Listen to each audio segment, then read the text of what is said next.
আজ রান্না করব অনুষ্ঠান বাড়ির মতন পটল চিংড়ি। তো কড়াইতে সর্ষের তেল দিয়েছি, গরম হয়ে গেছে। এবার আমি পটলগুলো ভেজে নেব। এখানে পটল আর আলু কাটা আছে, পটলগুলো এইভাবে কেটেছি। আচ্ছা, পটল দেওয়ার সময় একটুখানি যদি তেল ছিটকে লাগে, ওই জন্য তার জন্য একটু নুন দিয়ে দিলাম। দিয়ে এবার পটলগুলো দিয়ে দেবো।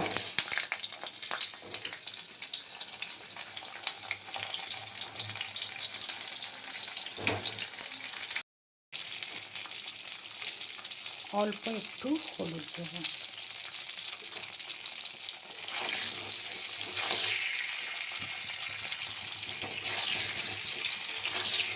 এবার এটা ভালো করে ভেজে নেব।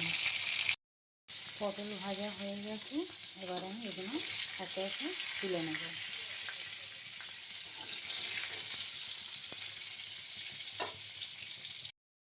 এবার আমি ওই তেলের মধ্যে আলুগুলো ভেজে নেব।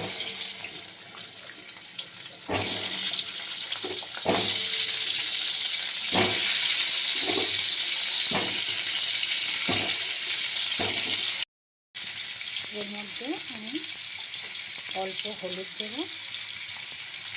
আর অল্প নুন দেব, দিয়ে আরেকটু ভালো করে ভেজে নেব।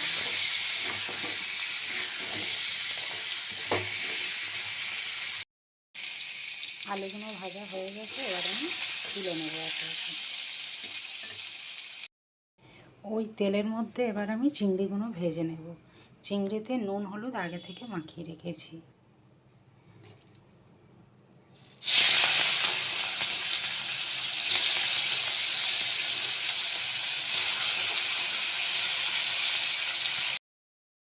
চিংড়িগুলো ভাজা হয়ে গেছে, এবার আমি তুলে নেব। তেল গরম হয়ে গেছে, এবার আমি গোটা গরম মশলা দেব আর শুকনো লঙ্কা, আর সঙ্গে দেব পেঁয়াজ।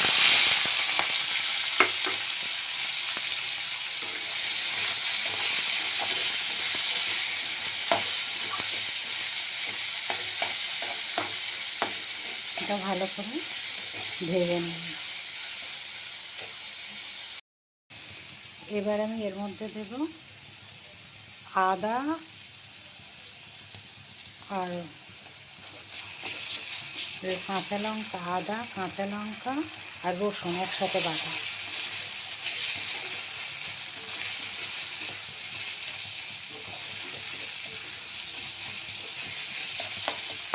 এবার আমি এর মধ্যে একটু নুন দেব, যাতে পেঁয়াজটা ভালো করে ভাজা হয়, নরম হয়ে যায়। অল্প একটু হলুদ দেব, আর সঙ্গে টমেটো দিয়ে দেবো।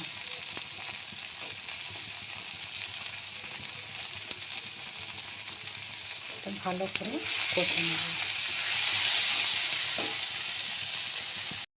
তো দেখো, মশলা থেকে তেল ছেড়ে দিয়েছি। এবারে আমি হচ্ছে কাশ্মীরি লঙ্কা দিলাম,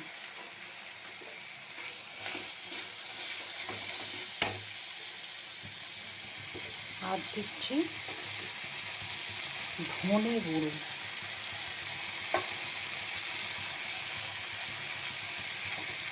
আর এবারে যেটা দেবো সেটা হলো নারকেল আর পোস্ত একসাথে বেটে রেখেছি, সেটা দিয়ে দেবো।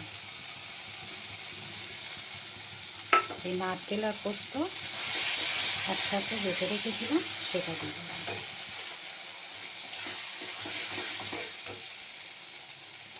তেজপাতা দিয়ে দেবো, আর একটু কষে নেব।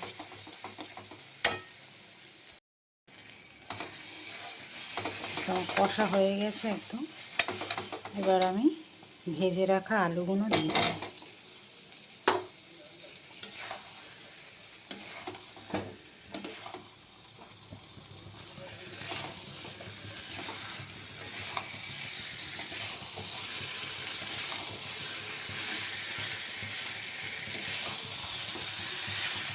এবার আমি অল্প জল দেবো।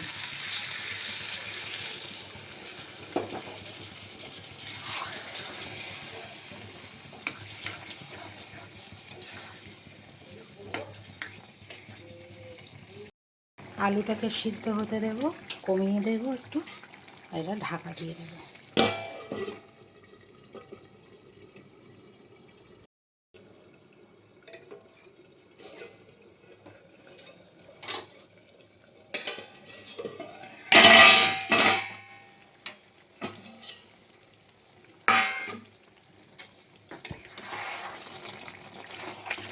আলুটা সেদ্ধ হয়ে গেছে, এবারে আমি চিংড়ি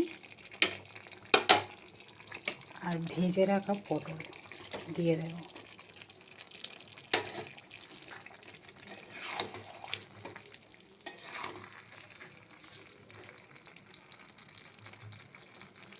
আর অল্প একটু জল দেব, গরম জল, যেহেতু আর একটু হবে।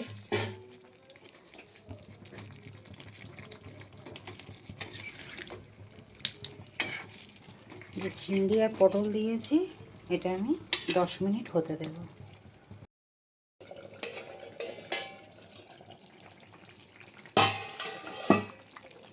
তো দেখো আমার হয়ে গেছে অনুষ্ঠান বাড়ির মতো একদম পটল চিংড়ি। এবারে আমি ওপর থেকে গরম মশলার গুঁড়ো দিয়ে দিলাম আর ঘি দিয়ে দিলাম।